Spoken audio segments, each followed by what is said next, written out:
Bonjour, désolée pour le zoom. Je vous fais un petit aparté, c'est pour vous dire que la vidéo que vous allez voir là actuellement a été filmée en mars, que je n'ai pas du tout eu le temps de la monter entre-temps, donc c'est pour ça qu'elle va sortir seulement aujourd'hui, et je filmerai sûrement peut-être début mai pour vous montrer les projets que j'ai pu tricoter entre-temps. Voilà, je vous souhaite une très bonne journée et puis essayez de vous occuper et un bon tricot. Au revoir. Bonjour tout le monde, merci de me retrouver dans ce nouvel épisode du Renard Tricote. Donc je suis Naomi, vous pouvez me retrouver sur Ravelry et Instagram sous le pseudo de Gumpix. Je n'ai pas de page Facebook, je ne pense pas en faire actuellement. Donc ce podcast est dédié majoritairement au tricot ainsi qu'au crochet.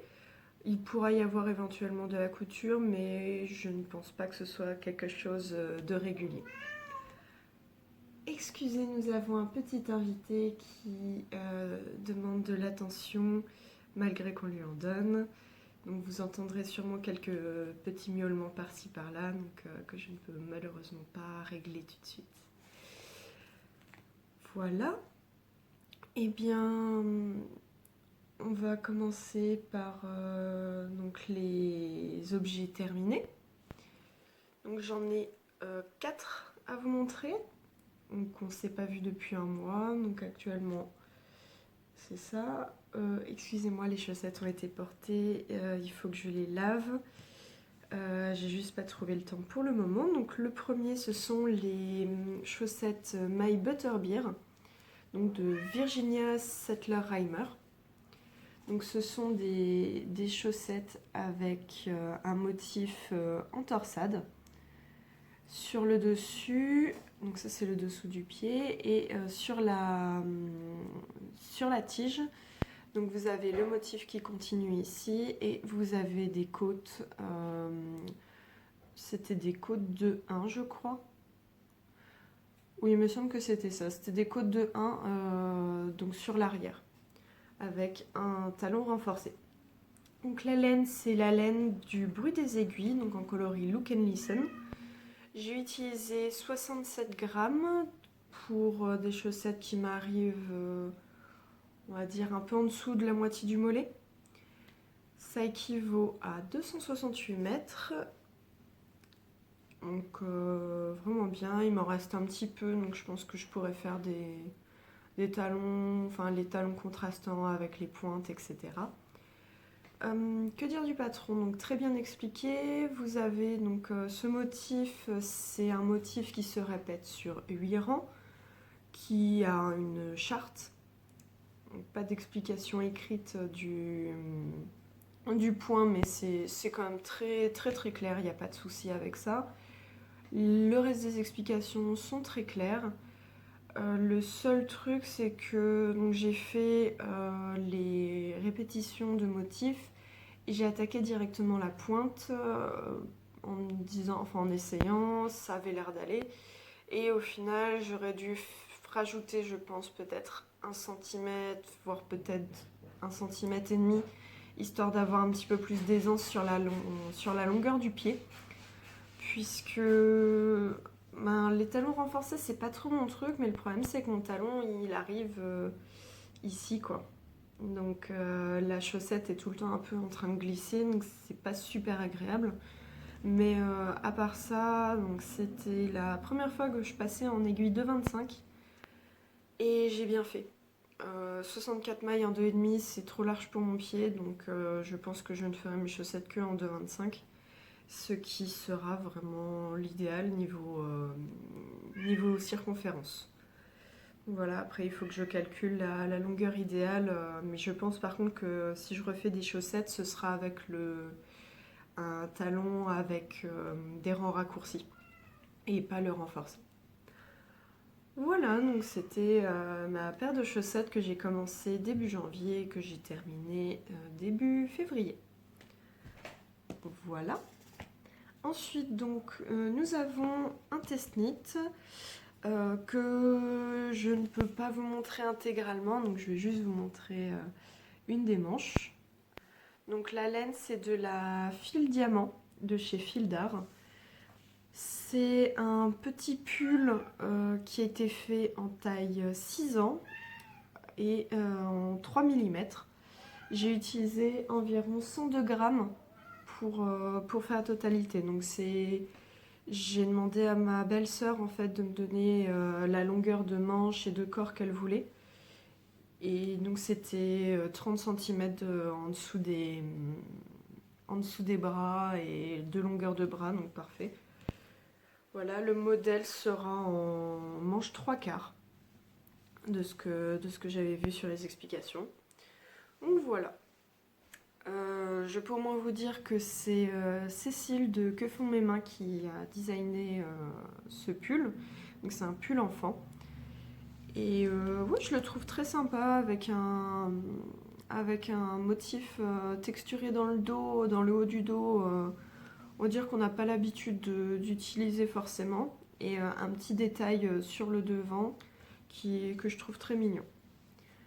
Donc voilà, donc je sais pas quand va sortir le patron, mais je pense que si vous suivez donc Que font mes mains, que ce soit sur YouTube ou Instagram, vous devriez avoir, je pense peut-être des indices ou en tout cas des communications assez vite.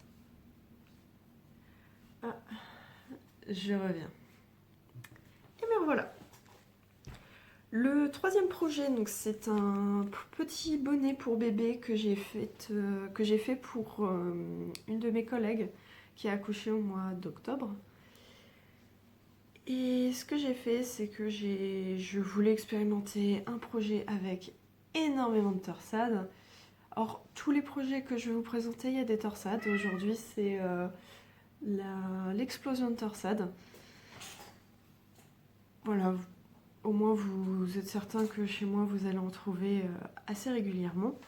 Donc c'est un petit bonnet, donc le modèle est gratuit, donc c'est le Traveling Cable Hat. Voilà, de Pearl Soho. Donc, je vous mettrai tout en barre d'infos. Donc là, vous avez une répétition de motif, pardon, c'est comme ça.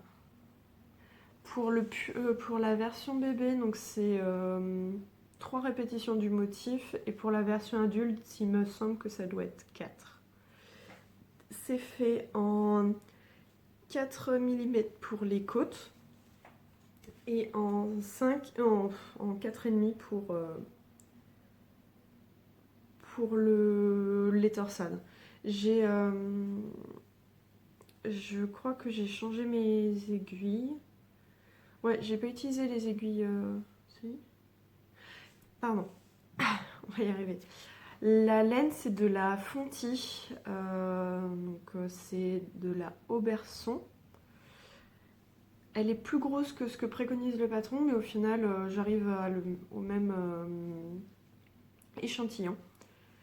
Et ce que j'aime beaucoup, c'est que les diminutions sont superbes et que ça fait une très jolie finition. On continue tout doucement ici et ça fait vraiment une très jolie fin de motif. Et tout comme ici. Donc c'est une torsade sur 6 mailles et on diminue, on se retrouve avec 4 pailles, on fait une torsade avec 4 mailles et ensuite on passe le fil, on regroupe tout et ça fait une finition qui est juste nickel. Je trouve ça très joli. La laine est douce, je pense que pour un bébé ça ira parfaitement. Je crois que c'était du 100% laine, fabriqué dans la Creuse apparemment. Je pense que ma collègue sera contente. Voilà, c'est un joli vert forêt, sûrement, peut-être. Ouais, j'espère qu'il va plaire. Et franchement, ouais, je l'ai montré à mon conjoint et il m'a fait: Ah, il est joli ce bonnet. Du coup, tu pourras m'en faire un comme ça. Donc voilà, je pense que pour une fois qu'il me demande de lui faire quelque chose, je pense que je lui ferai ça pour l'hiver prochain. Donc très joli petit bonnet, j'ai fait ça en 2 jours. 2 jours, ça se fait très bien et c'est nickel. Hop. Ensuite, nous avons un carré C'est une couverture que j'ai commencée en 2018, dans le mauvais sens, voilà. Donc c'est un des blocs pour la couverture. Donc c'est la Gradient Labgan.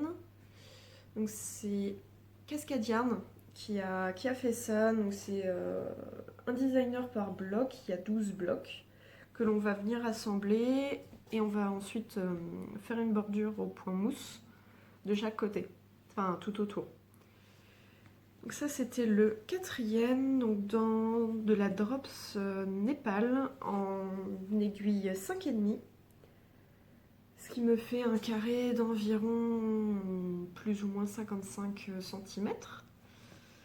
Les blocs normalement font 30 cm en 4,5 d'après le patron. J'ai manqué un tout petit peu de laine sur la fin, mais vu que j'avais un restant d'un des autres blocs, je l'ai utilisé. J'utilise en moyenne 2 pelotes de Drops Népal. Et si j'ai pas assez, je complète avec ce qui traîne dans mon stock de cette qualité-là. De toute façon, j'en ai pas mal, donc ça jure pas. Donc ça, c'est un principe de dégradé en fait. Vous avez donc 12 blocs avec 4 lignes, 4 colonnes. Et sur ces 4 colonnes, vous avez du coup une couleur en dégradé de coloris. Donc ici, c'est pour le plus pâle du vert. Donc c'est un... Je dirais que c'est un vert gris un peu bleu. Donc qui ira à côté de celui-là, qui est lui le plus pâle pour les bleus. Donc je vous l'avais déjà montré. C'était un petit motif avec des naupes. Et donc ça faisait un motif de couronne avec franchement ce motif que je trouve super joli. Donc ça c'est en gros les deux premiers qui iront comme ça. Et j'ai cousu ensemble les deux autres. Hop. Donc ça va commencer à faire ça. Donc je pense que niveau dégradé, on est plutôt pas mal. J'ai enfin réussi à coudre 2 pièces en couture invisible. Enfin, franchement, je suis contente. Ça rend bien. Donc ouais. Donc ça c'est 2 blocs. Ça fait pas loin d'1 mètre je pense de large. Et comme vous avez vu, donc celui-là, j'ai manqué un peu de laine aussi, donc j'ai complété, mais je trouve que ça jure pas forcément. Ça reste très sympathique. Donc ça c'est le dos. Donc lui il avait vraiment une marge très large. Hop, j'ai dû jouer un petit peu parce qu'il était beaucoup plus extensible. Parce qu'ici c'est mon rang de montage pour le bleu. C'était mon rang de montage. Donc ça c'est mon rang de rabattage. Donc forcément c'est pas super extensible tout comme celui-là. Donc c'est pas évident, alors que celui-là c'est du jersey avec des mailles glissées. Donc c'est très extensible, donc j'ai dû ruser un petit peu pour obtenir à peu près la même hauteur. Et là avec le blocage au final, ça va se résorber sans problème. Voilà. Donc ça c'est... un projet que je me motive à continuer parce que j'ai vraiment envie de le finir. Comme ça va me débarrasser quand même de beaucoup de pelotes. Et je pourrais le mettre dans ma voiture, comme ça j'aurai une couverture dedans. Donc voilà. On commence déjà un petit peu à avoir de quoi faire. Donc ça fait partie également de mes projets en cours. Donc voilà. Et un autre projet en cours, donc j'en ai encore 3. Donc je vous avais montré le châle du Knitich. Donc c'est le MCAL une année avec croutard que je n'ai toujours pas avancé. Ainsi que la couverture au crochet en corner to corner que je n'ai toujours pas avancé non plus. J'avais beaucoup de projets, je vais vous expliquer pourquoi ça a un petit peu traîné ou que j'ai autant carburé sur d'autres projets. Donc l'encours que j'ai, c'est le gilet auto de Paul Tibi. Voilà. Donc en laine de chez By Night, c'est la Orion Decay. Donc le rosé, c'est de la Garance, tout comme le rouge, et la grise, c'est de la Naturelle. Et le rosé, je pense que vous pouvez le voir, fait de très légères nuances que je trouve super jolies. Et j'ai déjà envie de me faire un pull avec cette couleur-là, donc ouais. Voilà, donc j'ai un petit peu avancé. Je crois pas que je l'avais déjà monté quand j'avais tourné la dernière fois. Donc c'est du jacquard. À chaque fois, on n'a que 2 couleurs maximum. On vient simplement faire glisser des mailles sur certains rangs. Et en fait, vous avez ici des mailles glissées, tout comme ici. Ça va aider à structurer et à donner une petite impression de volume. Donc ça, c'est mon intérieur. Je suis assez contente, c'est quand même plutôt élastique, donc au moins là-dessus, je suis tranquille.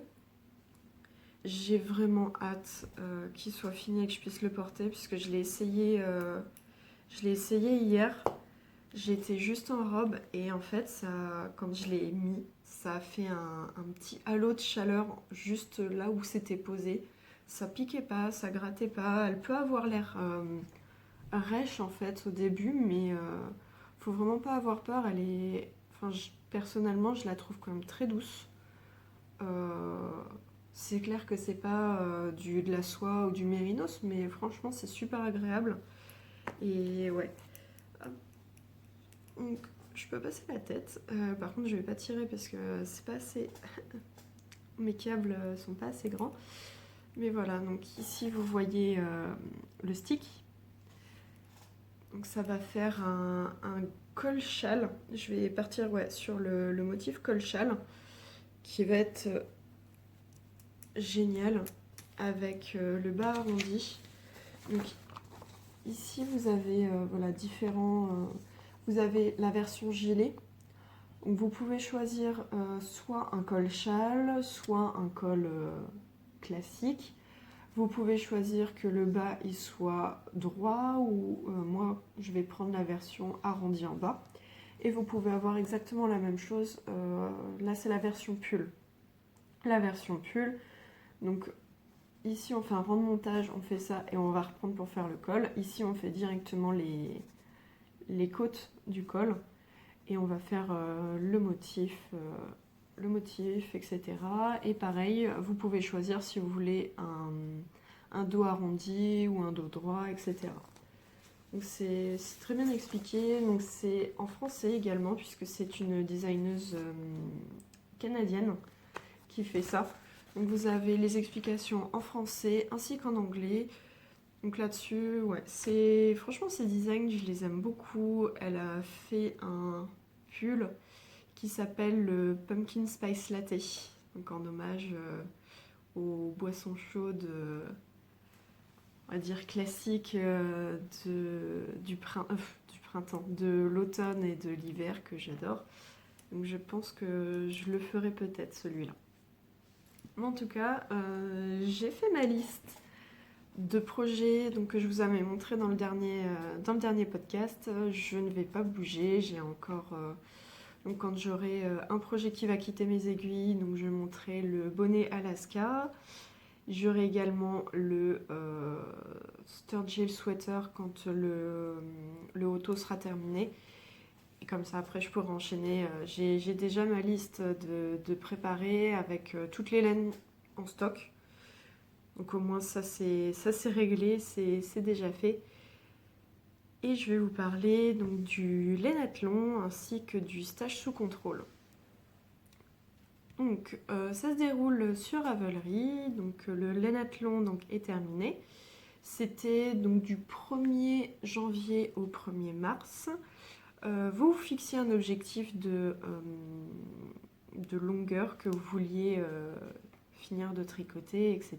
Donc moi je m'étais fixé les 3000 mètres. Et l'objectif c'est que sur 3 mois, vous enregistrez le métrage de tous les projets que vous finissez. Ça n'a pas besoin d'avoir été commencé à ce moment-là, mais ça permet aux personnes de pouvoir finir des encours qu'ils ont commencé il y a quelques années, et c'est vachement motivant, je trouve, pour finir ces encours. Donc il y a à partir de 1000 mètres, à partir de 1000 mètres, et j'ai vu le maximum, ça doit être 15 000 mètres. J'ai vu des gens qui l'ont fait, c'est super incroyable, franchement, c'est chapeau à eux. Mais en tout cas, ça m'a beaucoup motivée, donc j'ai fini beaucoup de projets en cours, j'ai fini mon châle qui m'a fait plus de 1100 mètres. Et ensuite, ça m'a motivée en fait à continuer en me disant ah c'est cool, je vais finir vite comme ça je pourrais peser, je pourrais rentrer mon métrage. Et c'était voilà, c'était génial. Donc j'ai fait une pas validée et donc la personne qui fait ça c'est la boutiqueuse qui a un podcast sur YouTube.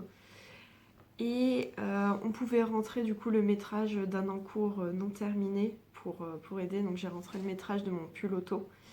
Et ça m'a validé pile poil ce qui me manquait. En même temps, il me manquait 60 mètres. Donc voilà, c'est un peu rageant quand on arrive à 60 mètres de son objectif. Mais voilà, je savais que j'avais tricoté, donc au moins voilà, j'étais motivée. Le second cal, entre guillemets, auquel je participe, donc c'est le stage sous contrôle. Donc ça faisait quelques années que je voulais me motiver à ne pas acheter de laine, à utiliser ce que j'avais dans mon stock. Ce que j'ai fait, c'est que j'avais commencé à prendre des photos donc tous les débuts de mois. Donc j'essaie de prendre en photo mon stock et de me mettre en note un peu ce que j'ai terminé et ce que j'avais racheté. Puisque je ne trouvais pas le groupe sur Ravelry. Donc je vous le mettrai du coup dans la barre d'infos. Et donc là, les personnes sont très gentilles, m'ont expliqué concrètement comment on faisait, etc. C'est super simple. Donc tous les mois, on a un petit objectif bonus, histoire de s'enlever un point si on le réussit. Mais en gros, on va rentrer les pelotes de 50 grammes et de 100 grammes qu'on achète, qu'on nous donne, qu'on gagne, etc. Donc qui va rentrer donc, en plus. Et on compte également ce qui sort de notre stock, donc ce qu'on a tricoté en moins. Donc les 50 grammes, c'est un demi-point. Les 100 grammes, c'est un point. Donc ça motive. Vous faites ça donc une fiche par mois. Donc une fiche par mois et vous avez ça. Donc j'ai fait ma fiche moi en février. Donc le point bonus de février, c'était de diminuer le nombre de ces encours. Donc au final, j'avais commencé le mois de février avec 6 encours. J'en ai terminé un qui était les chaussettes. Ensuite, j'ai terminé le test knit. Puis à 3-4 jours de la fin, je me suis dit bon, il me faut un peu de métrage pour le lainathlon. Je vais pouvoir monter le petit bonnet bébé. Je l'ai terminé. Donc je suis passée à 7 et au final, je suis passée à 1 de plus et je suis redescendue aussitôt. Et le point bonus de ce mois-ci, donc c'est vintage, c'est-à-dire que l'on doit tricoter soit un motif, soit un projet qui est un peu vintage, du genre les couvertures en granit, les lavettes, ce genre de choses. Soit on tricote une laine qu'on a achetée il y a au moins 1 an, je crois. Et il y a aussi une autre possibilité. Ah oui, c'est une laine dont la marque ou comment dire, soit la marque, soit la catégorie n'existe plus, soit la boutique a fermé, enfin ce genre de choses. Donc je trouve ça très sympathique. Ça peut parler à tout le monde. Et du coup, vu que j'ai tricoté mon carré, ça rentrait complètement dedans, puisque la laine, je l'ai achetée en 2018. Donc voilà, j'ai déjà mon point bonus. La laine, donc c'est 100 grammes, donc ça fait un point encore en moins que j'ai retiré de mon stage, donc ça au moins c'est super cool. L'objectif, continuer de diminuer mon stock, ne pas en racheter. Je ne vais pas aller au Nitite cette année. Si mon stock réduit quand même considérablement, je verrai pour aller à quelques événements laineux, mais plutôt à la fin de l'année. Mais je pense plutôt me faire plaisir pour mon anniversaire et pour Noël avec, avec soit de la belle laine ou en tout cas de la laine qui va me plaire et qui auront déjà un projet attitré. Voilà, donc c'est tout pour ce podcast. Il est un petit peu plus court que d'habitude, c'est parfait. Je pense que vous serez quand même très contents là-dessus. Donc n'hésitez pas à me dire en commentaire si vous avez des projets qui vous motivent en ce moment, ce que vous avez terminé, le projet qui vous rend super fier et que vous êtes content d'avoir fini ou que vous êtes content de faire tout simplement. Parce que je pense que c'est important aussi de se faire plaisir, de ne pas se priver non plus et de se dire non, je ne recommencerai pas un tant que j'aurais pas fait ça. Par moment, il faut juste se faire plaisir et ça fait du bien au moral. Voilà, donc je vous souhaite une très bonne journée, de très bonnes vacances pour ceux qui sont encore en vacances. Et je vous fais des gros bisous et je vous dis à la prochaine. Au revoir.